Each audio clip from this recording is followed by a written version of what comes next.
আসসালামু আলাইকুম। সবাই কেমন আছেন? আশা করি সবাই ভালো আছেন। আমি আজকে কাচ্চি রান্না করছি। আলুগুলো ভেজে নিচ্ছি, বেরেস্তা করে নিয়েছি। এই যে মাংসের মধ্যে পেঁয়াজের ভাজার যে তেলটা ওটা দিয়ে দিচ্ছি ম্যারিনেট করার জন্য।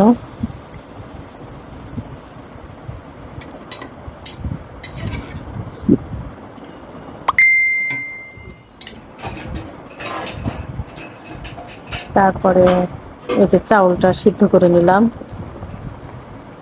এখন যে হাঁড়িতে বসাবো সেই হাঁড়িতে বসিয়ে দিলাম সব কিছু।